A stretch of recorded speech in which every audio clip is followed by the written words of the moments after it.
Okay, I'm going to be doing a really different video this time. I'm going to be doing a Intel versus AMD for gaming performance, specifically CPU bound games, because these are two CPUs. And we're going to see if the new Vishera, let me show you right here, the FX-8350 from AMD that just came out mid-October of this year, can compete with the Ivy Bridge Intel Core i5-3570k. This is a really popular CPU for gaming, and the AMD FX series is the top of the line AMD CPUs right now. This one in particular, the 8350, is the best you can get. It's the most expensive AMD CPU out there. It retails for $195 to $199. And this one retail price is $230, but it's actually on pretty good sale right now. Intel cut the price. There's several retailers to compete with AMD, so they're pretty much in the same price range, and they're rival CPUs. I'd go ahead and say that. So I have them both paired up with Radeon 7850. The Intel is teaming up with the XFX 7850 2GB Double D edition, and then the FX-8350 is teaming up with the tried and true Sapphire Radeon 7850. This is a gigahertz edition, so it's overclocked out of the box. But to even the odds, I have this one set to the exact same settings of 920 megahertz and 1250 on the RAM. As you can see, we can take a look real quick. Right there, you can see the memory and the GPU are clocked the same. So we're going to be doing Intel. This is the Intel build right here. And over there, we've got the AMD already running the game. So both CPUs are running out of the box stock. So this one's running at 4 gigahertz stock. This is running at 3.4 gigahertz. So we're going to see how the AMD performs, and if you can play Guild Wars 2 with it at playable frame rates. So let's go ahead and start off with the AMD. Since it's already running the game in Lion's Arch, we've got Fraps running. We're averaging, what was that, 46, just standing still. Oh, we want to travel to the real one. Okay, so AMD, this is an 8-core CPU. You can see the game looks like it's using 4 cores. So it's threaded for four threads, so that's good, because that means if you've got a quad core or better, the game knows how to use the cores. It'd be pretty cool if the game used 8 cores. We'd probably be seeing really good performance out of the CPU. So as you can see, right now we're running at 4 gigahertz, and temperature is 37°C. This is the Sapphire card and the FX-8350, as seen there. And the RAM is on both of them is 1600 megahertz. So here we go. So let's just let me open the where is it at? This has the in-game FPS monitor. So we're running at like 40 FPS right now. Let's see if I just move around a bit. 30, I'm seeing 30. You can look at the fraps right there.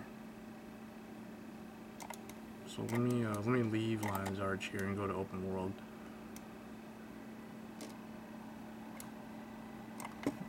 Close out of this.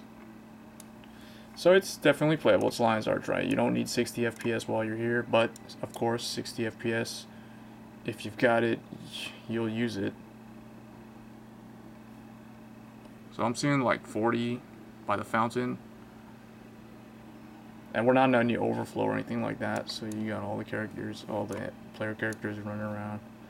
Yeah, it's definitely not 60 or anything great like that. But it's Lion's Arch. As we get out of Lion's Arch, the frame rate jumps way up because there's nothing to render.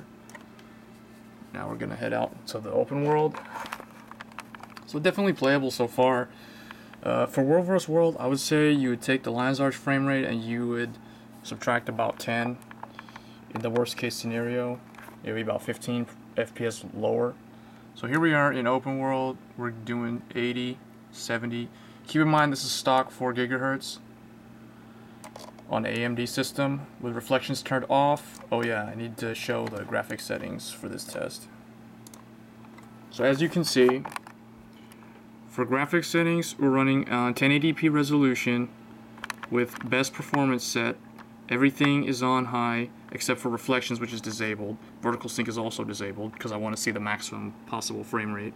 So they were hitting a solid 60 standing still in an open world. So that's good news. Moving the mouse around real fast, it seems pretty smooth and responsive. I'm not seeing any crazy drops or anything.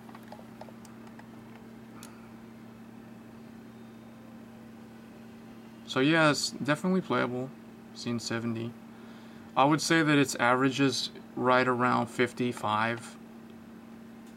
See it dropping a bit there. Okay, so that's the AMD.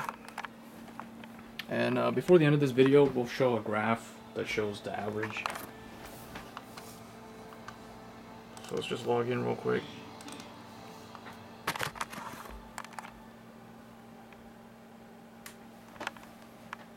And this is the Intel paired with the FX-8350. The 1600 RAM. That's 16 gigs, and the other one's 8 gigs, but it doesn't make much of a difference. So here you can see the core performance. So all 4 cores are being used somewhat. CPU utilization is about 43%. The CPU utilization, I will say, because there are less cores, it averages higher than the AMD. AMD's utilization looks like it's lower. Alright, oops, I don't have fraps running. Okay, so right over there you have the FPS meter, seeing some really high numbers.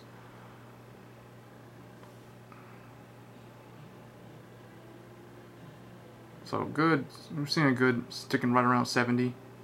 That's very good news. Rarely drops. I'm not seeing a whole lot of 50. Seeing a good 60, 70 something. That's really good. Let's head into Lion's Arch. So open world on the Intel, obviously it's playable.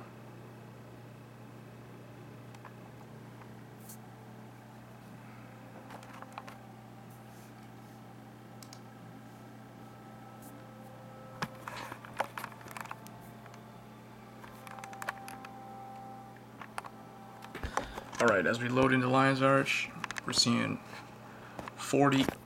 As we load into Lion's Arch, we're seeing 40. Was that 40 or 50? Yeah, we're seeing pretty good frame rate. Oh, we're in overflow. Hold on, where's my mouse? Alright, so... oh, there was a lot of lag right there. 30, 50... let's run to the fountain. 35... 30... yeah, 35... 30... come on, Intel. 40... 35. Okay. 40. So it's about the same in Lion's Arch. Actually, I've seen the Intel do better than this. I don't know what's going on. Oh, there we go. Now we're seeing 50. Okay, so both of them relatively the same. Intel looks like it does a little bit better, I would hope. I've seen it do like 50 in Lion's Arch. Okay, there we go. Now we're seeing 50.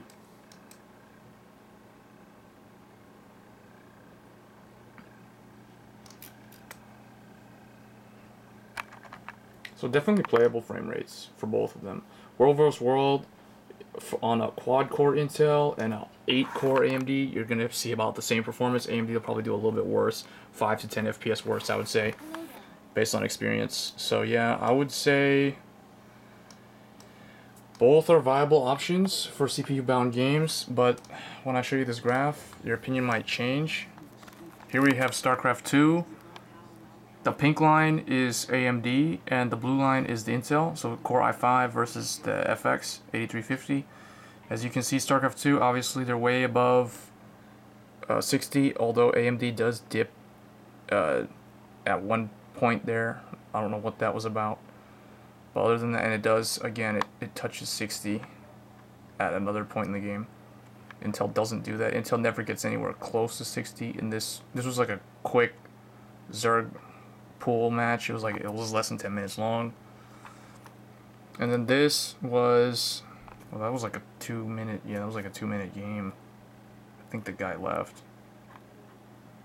I don't remember. But anyway, that was like a Fraps 2-minute run on Starcraft. And then Guild Wars 2. Here you can see the performance. AMD is averaging around 55. Intel's averaging around 70. So that's a good 15 frame per second gain on Intel. So it has the advantage there. So I would say overall, both the Intel wins, but not by a whole lot.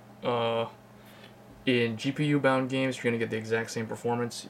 Intel probably cap out more in 100 FPS, whereas AMD will be more around 80. But at that point, you're not really gonna notice anything.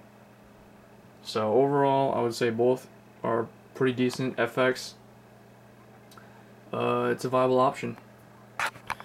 Hope you guys enjoyed the video. Rate, comment, subscribe.